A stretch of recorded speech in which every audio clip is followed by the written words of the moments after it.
Suscríbete a nuestro canal TVC Play y activa las notificaciones.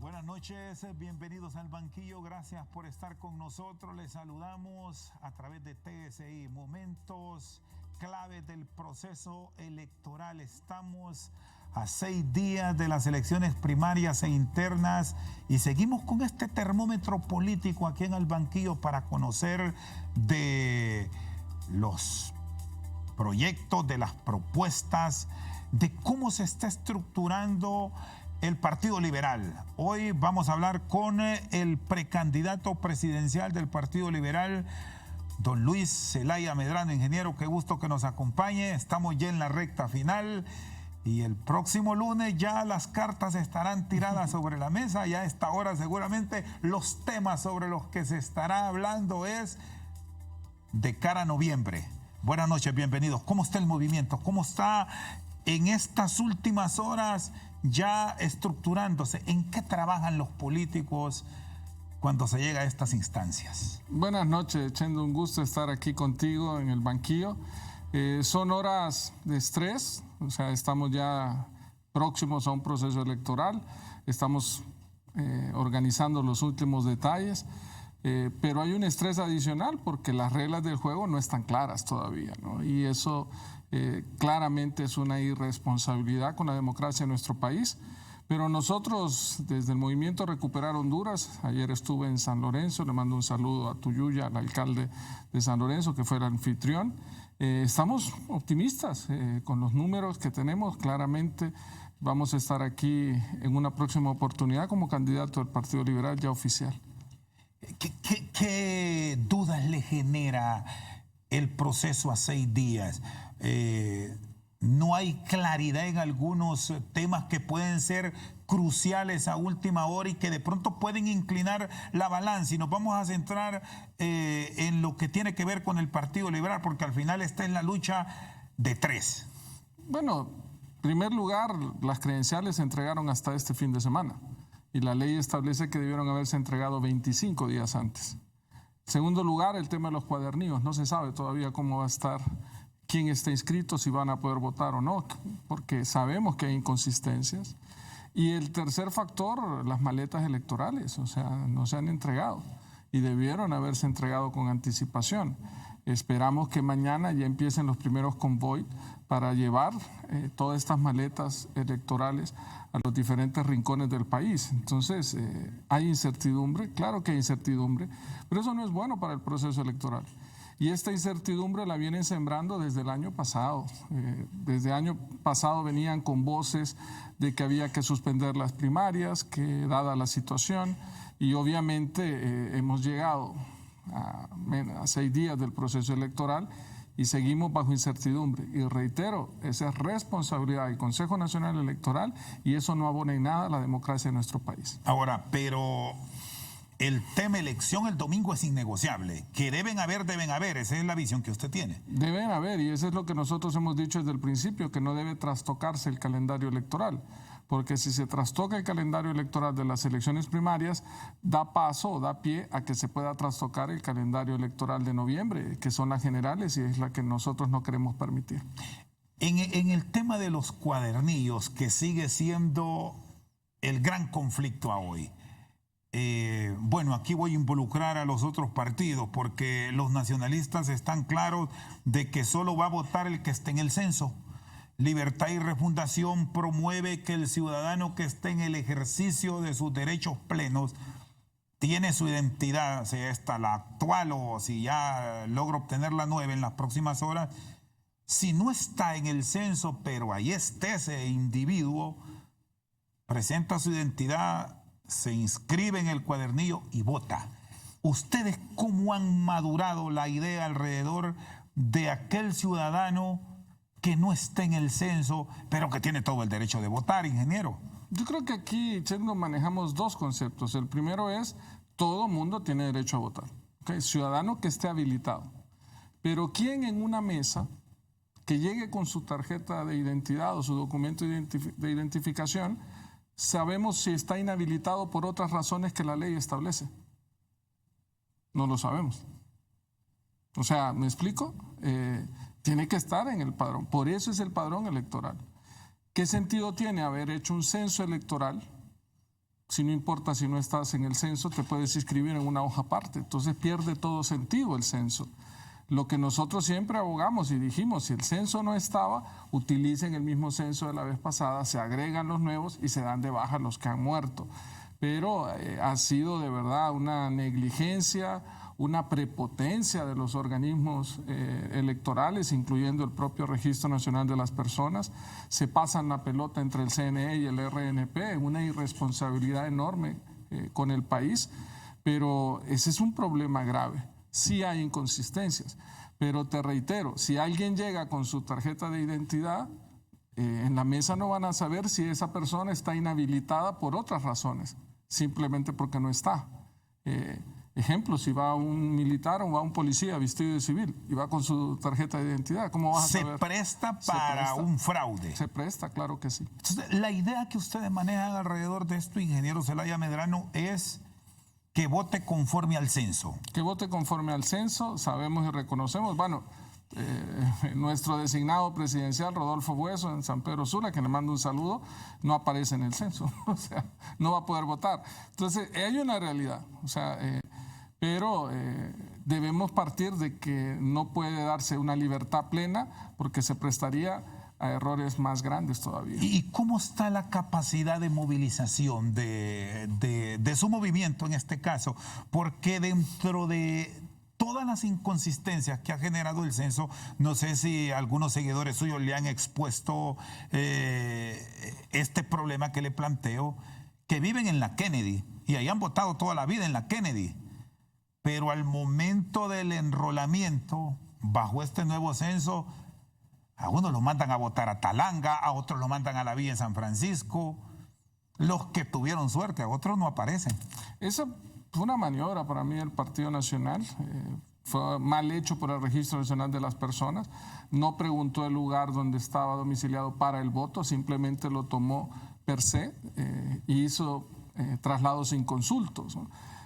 A mí me trasladaron, o sea, a mí me preguntaron dónde vivía, no dónde votaba, que son dos cosas diferentes, ¿no?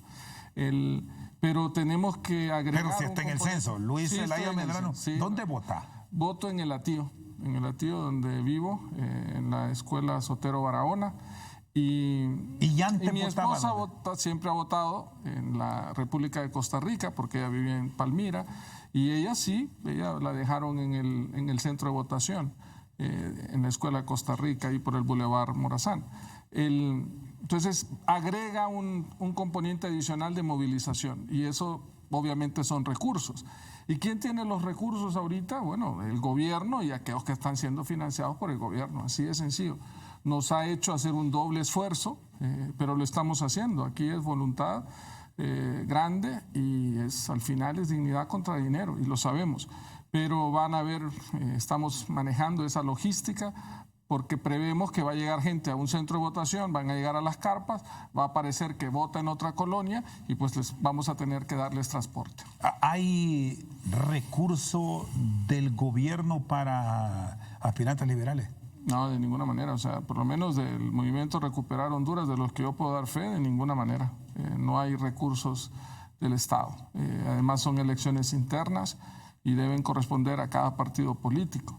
Ya la Unidad de Política Limpia establece claramente los parámetros de lo que es la financiación de campañas políticas, tanto para elecciones primarias como elecciones generales. ¿Fue alto el gasto de esta campaña típica en el caso del movimiento suyo, ingeniero? Fue diferente.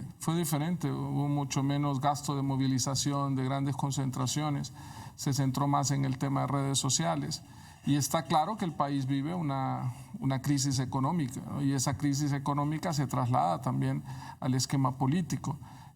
A mí me sorprende mucho del partido de gobierno que están haciendo unas campañas bastante onerosas, ¿no? Pero bueno, ellos tienen recursos. Nosotros estamos claros, tuvimos que ser más eficientes en el gasto de la campaña y trabajar mucho redes sociales y voluntariado. Yo creo que eso es fundamental. ¿Qué fue lo más difícil de esta campaña? Es la segunda vez que usted se postula, que tiene ese contacto diferente, desde luego ahora, por el tema del COVID. Bueno, tengo más adversarios políticos que lo que tenía hace 4 años, ¿no? Mis posiciones estos últimos 4 años de frente en contra del gobierno, mi posición crítica en contra del gobierno, mi posición crítica incluso al interior de mi partido con quienes han estado afines al gobierno, me ha acarreado más adversarios, ¿no? Y eso es entendible, pero conozco más a mi partido que lo que conocí hace 4 años, lo quiero más a mi país de lo que lo quería hace 4 años, lo conozco más. Yo creo que he recorrido el país unas 3 veces ya. He notado sus desigualdades, créeme, ir a comunidades te tocan el corazón.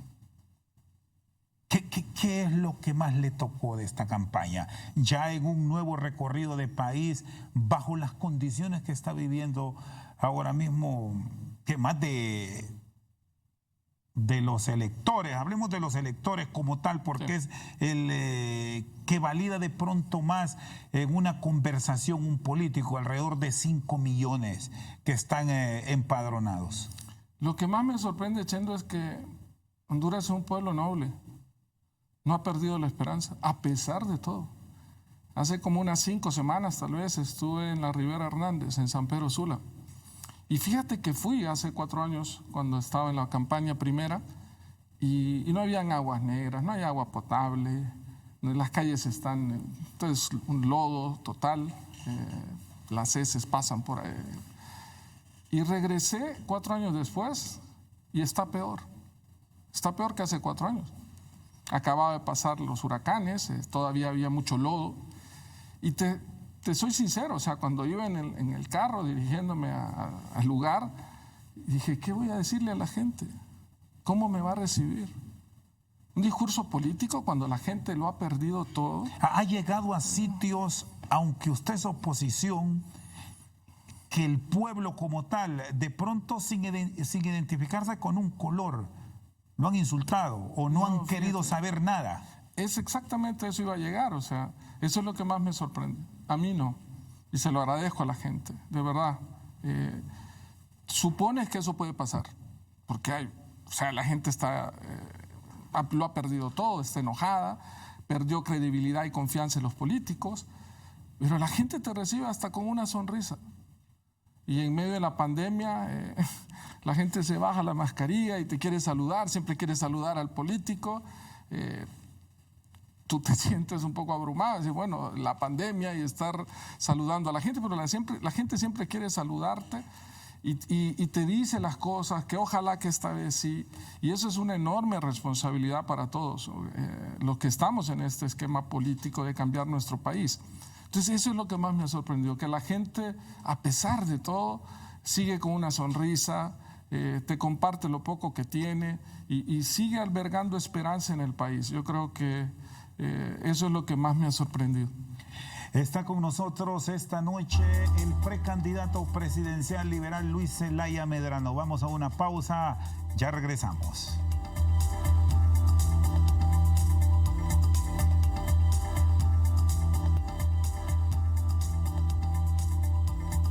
Seguimos al banquillo, está con nosotros esta noche el ingeniero Luis Zelaya Medrano. ¿Cómo se está estructurando de cara a la unidad del partido? No sé si aún mantiene esa intención de arrancar, si es favorecido con el voto, el domingo próximo, el lunes, contacto con otros líderes de la oposición para fortalecer una alianza. Es fundamental. A partir del 15 de marzo tenemos que trabajar en la unidad de la honestidad que involucra a toda la oposición. Y no es un tema político partidario, no es un tema... ¿Por qué la llama, perdón ingeniero, unidad de la honestidad, me dijo? Defíname ese concepto. Es la unidad de los honestos, porque estamos combatiendo 2 grandes flagelos de nuestro país, 2 lacras que le han hecho un enorme daño a nuestro país, como es la corrupción y como es los vínculos con el narcotráfico. Entonces, si vamos a hacer una unidad, es con aquellos que no tienen actos de corrupción, que no andan buscando impunidad, y aquellos que no han tenido vínculos con el narcotráfico. Porque si lo hacemos, perderíamos la esencia de nuestra lucha estos últimos 4 años y durante toda nuestra vida, al final de cuentas. Entonces, es imperativo que la gente honesta del país, que es la gran mayoría, nos unamos, independientemente de ideología, independientemente de partido político, y que realmente queremos un cambio para nuestro país. ¿Y siente que va a ser una tarea dura en un principio dentro de su mismo partido? Va a ser una tarea dura, ha sido una tarea dura. Muchos diputados dentro de nuestro partido, bueno, un diputado de nuestro partido que va en movimiento contrario, fue el que mocionó para que la Maxi saliera del país. Y el costo que está pagando el país porque la Maxi haya salido, lo estamos viviendo en este momento. No se hubieran robado los hospitales móviles con el descaro que lo hicieron si la Maxi siguiera en Honduras. Y no estaríamos en la cola de los países vistos como corruptos por los laboratorios que no quieren venderle vacunas a Honduras. Esa es la realidad, porque nos ven como un país corrupto, como un narcoestado, definido así por los fiscales del Distrito Sur de Nueva York. Y ante eso es difícil, ¿no? Es difícil competir como país. Entonces, nosotros lo que buscamos es cambiar la imagen de Honduras. Y la imagen de Honduras se va a cambiar con un rostro nuevo, que no tenga récord criminal y que no tenga actos de corrupción, ni la gente que le rodea tenga actos de corrupción que se le imputen. ¿Cómo va a ser en su partido? Porque está el tema de Gianni Rosenthal, que enfrentó a la justicia de los Estados Unidos, fue absuelto, pero se generó ese señalamiento. Y hay quien piensa que la unidad se debe fortalecer en casa. ¿Lo va a ir a buscar Luis Zelaya? ¿Le va a pedir respaldo? ¿O cómo espera estructurar esa unidad política arrancando dentro de su propio partido? No fue absuelto, pagó su condena, que es diferente. Pero a veces confundimos ese tema de unidad. Nosotros no podemos voltear a ver a otra parte cuando hay un acto de corrupción, cuando hay un acto en contra de los intereses del partido del país, simple y sencillamente porque es un correligionario. Al contrario, por el hecho de ser un correligionario, porque nuestros principios y valores partidarios así lo establecen, se debe ser más exigente todavía. La unidad parte por principios y valores. La unidad parte de que tengamos una visión común de país y no es borrón y cuenta nueva. Hay una ley claramente presentada por 8 senadores de los Estados Unidos donde establece sanciones, potenciales sanciones al país por alguien que está en este momento ocupando la silla presidencial y que es sospechoso.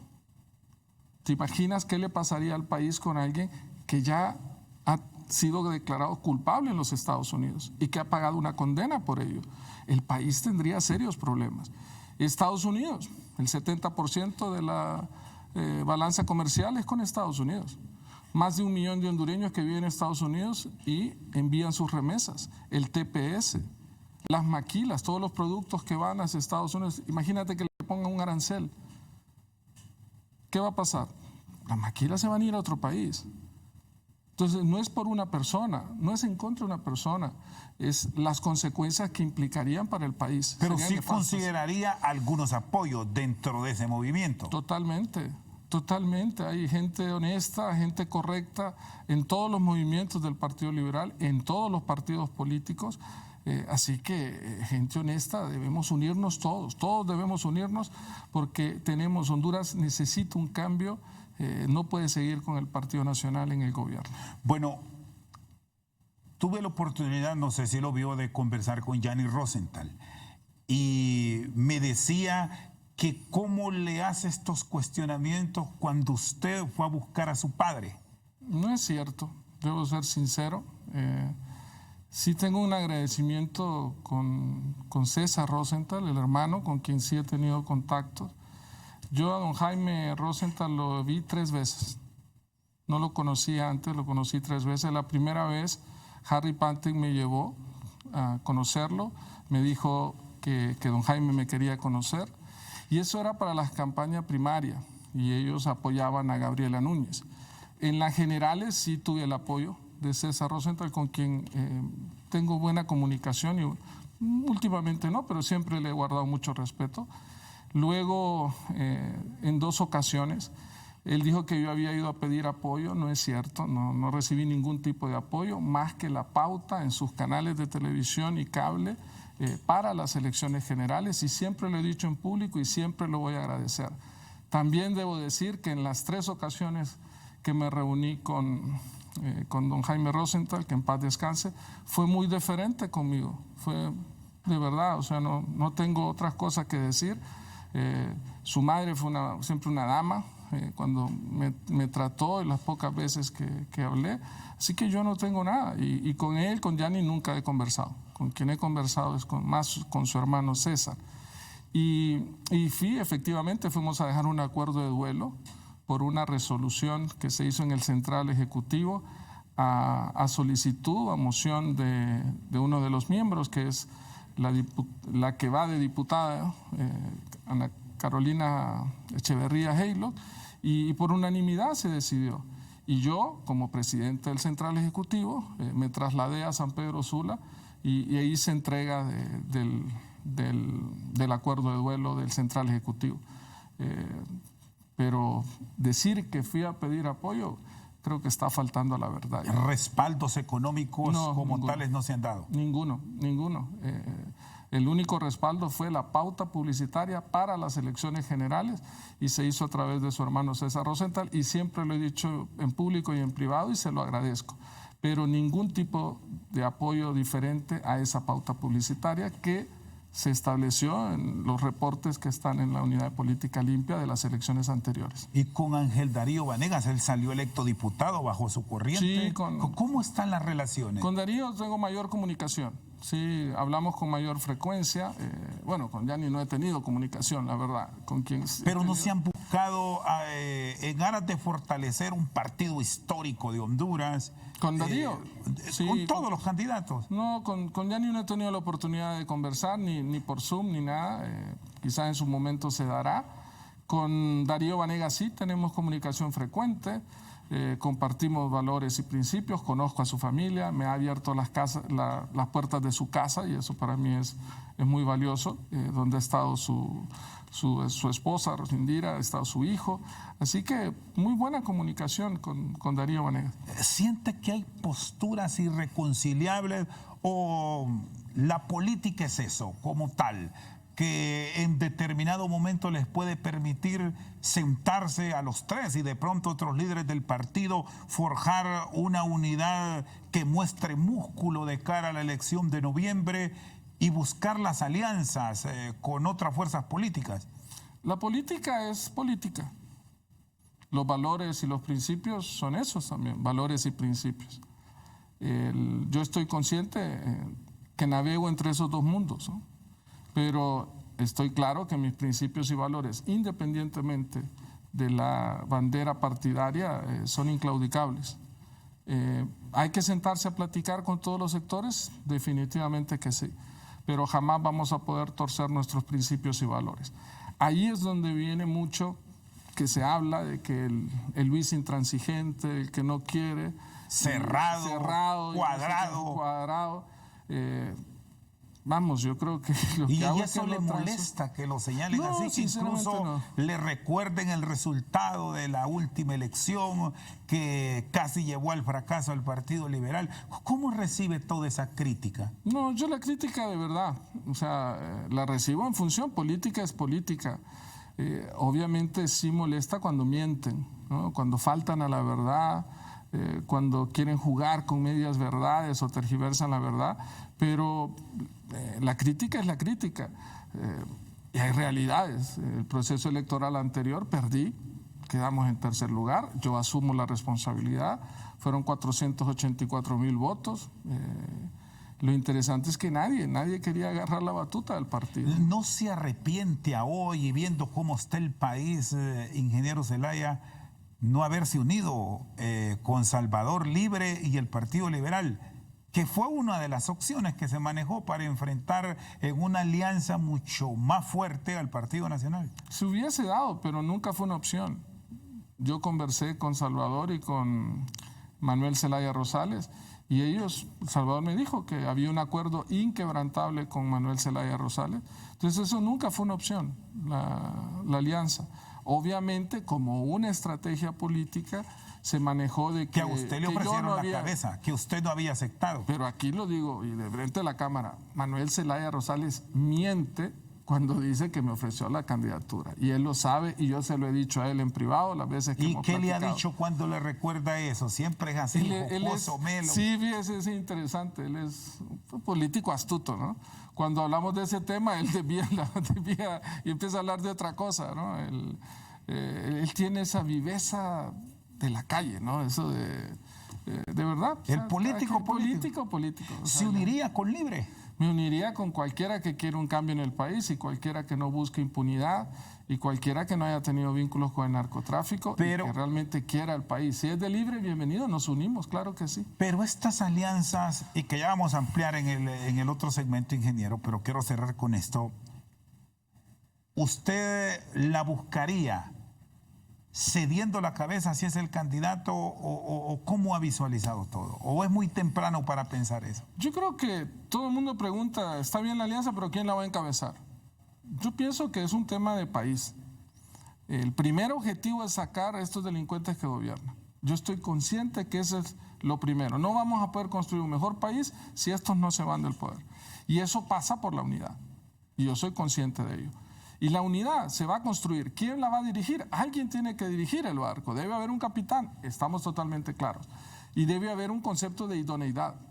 Y la idoneidad va por la capacidad, por la experiencia, por la formación, por la estructura electoral, por la popularidad. Hay muchos factores. Y entre esos todos debemos tener la sensatez y madurez política para decidir qué es lo mejor para el país. Con nosotros esta noche al banquillo el ingeniero Luis Zelaya Medrano. Vamos a ir a una pausa, ya regresamos.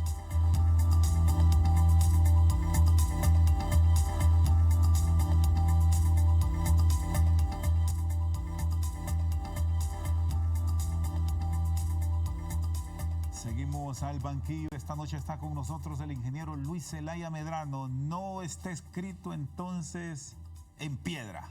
Nada está escrito en piedra. Si algo aprendido en política es que nada está escrito en piedra. ¿Qué error que cometió hace 4 años, quizás un poco más, ahora no lo comete? Bueno, muchos, ¿no? El hecho de valorar el esfuerzo político, antes no lo valoraba tanto. Hoy, de quienes me acompañan, sé lo que cuesta estar en esta lucha política. Muchos dicen, es que los políticos no hacen nada. Y te voy a dar un ejemplo así pequeño. Yo estuve en la semana anterior, no este sábado, el anterior, en Atlántida. Un saludo a Luis Fuentes, nuestro coordinador. Hicimos una caravana impresionante. ¿Okay? Mira, todavía ando quemado y estoy pelando. Porque iba montado en un carro, en una paila. Desde las 7 de la mañana que salimos de San Pedro, porque dormí en San Pedro, desayunamos y no cené ni comimos nada hasta las 10 de la noche que regresamos. Cansado, esfuerzo duro, bajo el sol. Desde Tela hasta La Ceiba, pasamos por Esparta, Arizona, ahí estamos. De verdad, en La Masica, mandamos un saludo ahí a Naún Turcios, a Edgardo, a Noldo, a todos. Fue fuerte, y terminamos en La Ceiba con Jerry, recorrimos la ciudad. Te reitero, regresamos a las 10, 10 y media, todo estaba cerrado Y cuando me acosté, dije, o sea, nos matamos hoy, ¿no? Y no solo yo, la gente que anda conmigo. Todo lo que trabaja la gente. Entonces, reconocer ese esfuerzo para mí ahora es más valioso que no lo tenía antes. Y el segundo factor que creo que es importante es que en política tú ves de todo, ¿no? O sea, sale lo bueno y lo peor de la gente, ¿no? Muchos que se te acercan, pues no lo hacen con la total honestidad, ¿no? Y ya los años le han hecho conocer quién Entonces, no tenía da la tanta mano esa con experiencia. sinceridad y quién se acerca Exacto. Eso, pensando en la maldad. claro, o sea, yo venía de un mundo académico y luchar contra el crimen organizado, venir del mundo académico es un salto grande, ¿no? Pero ahora sí, ahora puedo notar hay mucha falsedad, no hay mucha sinceridad, pero también hay entereza, hay confianza, hay determinación en la gente y hay gente también, o sea, te reitero, hay de los dos, ¿no? De los que realmente son fieles a tus principios o sus valores y comulgas con ellos, y quienes no, y quienes son más transparentes que otros. Entonces, tengo más eso que no tenía hace 4 años. De concretarse las alianzas, estas deben ya comenzar a tomar forma. ¿En qué momento? Porque ya vamos en contra del tiempo, en un momento que no es el común. Habrá que tener tacto incluso hasta para reunirnos, porque aquí seguimos con una pandemia que nos está matando a hondureños todos los días y sin vacunas. 15 de marzo. Hay que empezar a construir, no hay que perder tiempo. Las primeras llamadas el 15 de marzo, si usted es el candidato del Partido Liberal, de pronto el 14 a la medianoche, Ojalá. ¿con quién las hará? Ojalá. Lo que pasa es que el Consejo Nacional Electoral no va a tener TREP, no hizo el conteo rápido. O sea, no sé cuándo va a dar resultados. Obviamente nosotros vamos a tener internamente siempre se generan tendencias que... Y lo primero es a lo interno de nuestro partido, claramente, y luego con la oposición, porque sabemos que desde el lado correcto del Partido Liberal van a estar las credenciales que van a defender el triunfo de la gran alianza de oposición que vamos a hacer para las generales de noviembre. Decía el presidente de la Conferencia Episcopal de Honduras, el obispo sanpedrano, Monseñor Garachana Pérez, que gran parte del pueblo ha perdido la credibilidad en los políticos porque mienten, porque solo se recuerdan de ellos cuando les necesitan. Y un ejemplo que se expone ahora es con el tema de la pandemia, que muchos se escondieron. Sí, le tengo un respeto enorme a Monseñor Garachana. De verdad es una persona muy, muy especial. Y tiene toda la razón, la esperanza se ha perdido porque le han mentido al pueblo. Particularmente los jóvenes no creen en los políticos, no creen en la política. Pero yo le digo a los jóvenes y a las personas que están escépticas, no todos somos iguales, no todos somos iguales, no se nos puede valorar a todos bajo un mismo costal. Vean las hojas de vida de cada quien, vean lo que ha hecho en su vida, vean lo que proponen, pero no dejen de creer, no dejen de votar. Es imperativo que el 14 de marzo todos vayan a votar y elijan por el que ustedes consideren que es lo mejor para el país. Pero lo peor que le pueden hacer a nuestra democracia y a nuestro país es abstenerse y no ir a votar. Porque los que siempre han estado, ellos sí van a ir a votar. Y advierte que sí se ha dado en plena crisis que vivimos esa motivación para que vayan a votar, porque los niveles de abstencionismo son enormes y usted como hombre de academia sabe que asustan incluso cuando vemos los padrones electorales y comparamos que aquí el 55% de los electores registrados son los que eligen. Sí, particularmente los jóvenes, el 63% de la población es joven, es menor de 30 años. Estamos todavía con un bono demográfico en el país. Ellos han sido los que más escépticos han estado en procesos electorales. Pero veo campañas de medios de comunicación para incentivar al voto, veo ese entusiasmo, está claramente la pandemia, que es una limitante que han tenido, pero se dieron elecciones recientemente en El Salvador, hubieron elecciones en Ecuador, hubieron elecciones en los propios Estados Unidos, en Dominicana, y se han llevado a cabo cumpliendo ciertas medidas de bioseguridad, obviamente, pero ha habido presencia. Yo tengo fe de que este 14 de marzo la gente salga a votar, que lleve su mascarilla, su gel y listo para votar por quien escoja y le dicte su conciencia y su corazón. ¿Qué siente que le falta a los políticos de nuestro país para convencer, para hacer que salga la mayor cantidad de electores y no se queden reclamando después por algo que ellos lo tuvieron en su poder de decidir y no lo hicieron? Coherencia, no han tenido coherencia. Muchos no pueden borrar su pasado. Se hizo la declaración 3 de 3 a promoción de jóvenes a través de la ACJ y hasta el momento que yo sepa, yo fui el único candidato que llenó la declaración, que es una declaración de interés patrimonial y fiscal, donde te preguntan de todo y ahí sale todo tu pasado, Chendo. Ahí te preguntan si has tenido demandas familiares, si has tenido demandas de violencia doméstica, si has tenido sentencias, ahí te sale todo. Y tú contestas y la gente puede validar si es cierto o no. Hay muchos que dicen que tienen un título universitario y realmente no lo tienen. Entonces, mienten con mucha facilidad. Les hace falta coherencia con el pueblo hondureño. Por cierto, ingeniero, ¿qué tanto daño le ha hecho a su campaña? Y que este es un tema privado.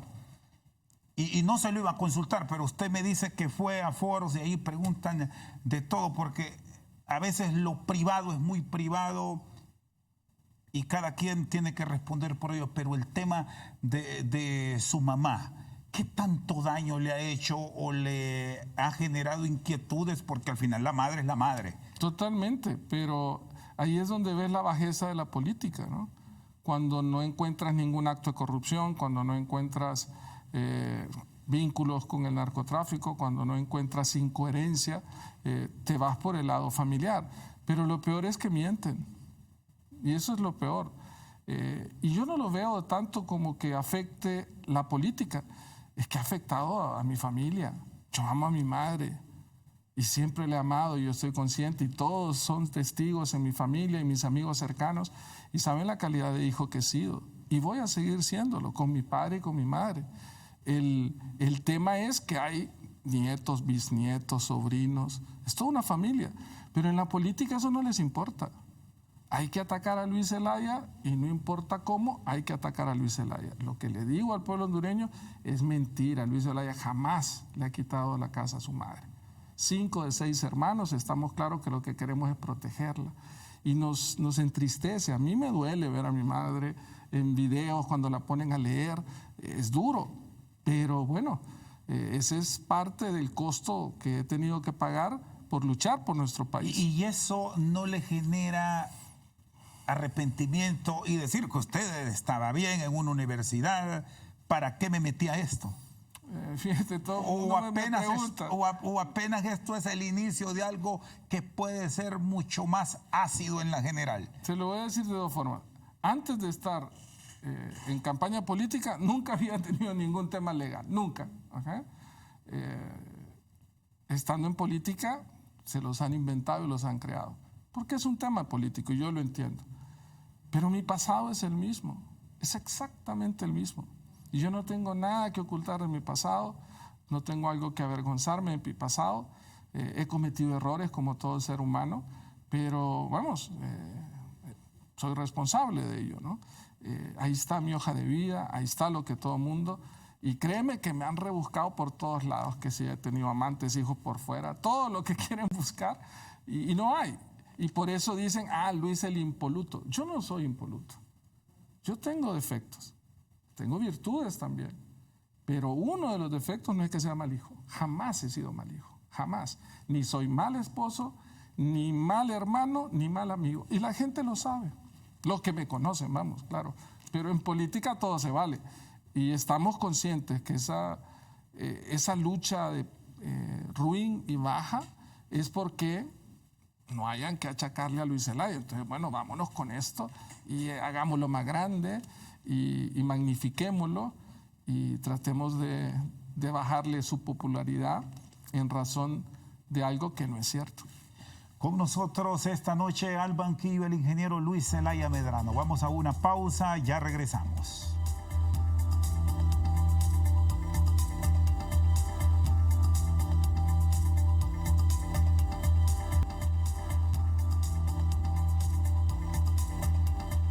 Seguimos al banquillo, está con nosotros el ingeniero Luis Zelaya Medrano. A los políticos en esta elección primaria que define cargos a elección popular y la interna cargos de partido, bueno, les han criticado, ingeniero, porque no hay proyectos, no hay programas concretos, pero usted tiene una plataforma sobre la cual va a estructurar un posible gobierno, ¿cuáles son 3 ejes claves que pondría en marcha en medio de una pandemia que no se va a terminar? Si esto, nos han dicho los especialistas, va a ser endémico.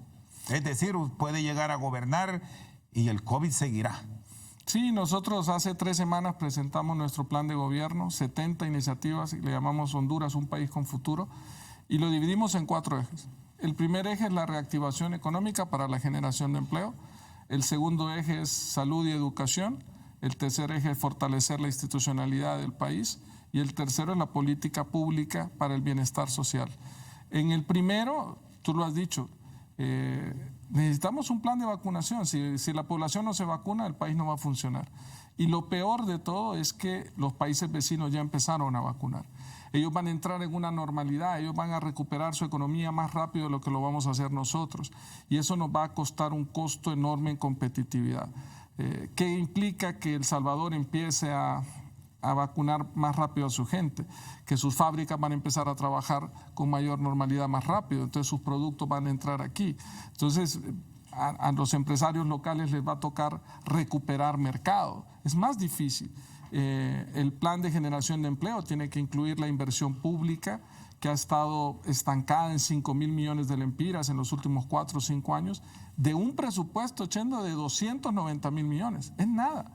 Tenemos que llevarla mínimo a 20.000 millones de lempiras y que esa infraestructura sirva para los docentes, las escuelas. El 80% de las escuelas de nuestro país les falta agua, pisos, energía eléctrica, pero que esa inversión se quede en cada una de esas poblaciones y atraer la inversión extranjera directa, que ha bajado en los últimos 4 años, más ahora con la imagen de país. Y ahí es fundamental que recuperemos la imagen de Honduras, porque estamos vistos como un país corrupto y estamos vistos como un país, como un narcoestado. La fórmula, entre comillas, Chendo, es fácil, ¿no? Hay que abrir Honduras al mundo. Si se vende más café hondureño fuera de Honduras, si se vende más azúcar, si se vende más camarón, si se vende más tilapia, si se vende más melón, si se vende más sandía, ocra, cardamomo, si se venden más productos maquilados en Honduras, va a haber más trabajo en Honduras.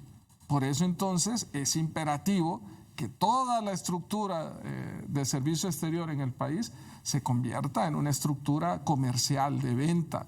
Vendemos café en Australia, pero no hay una oficina comercial.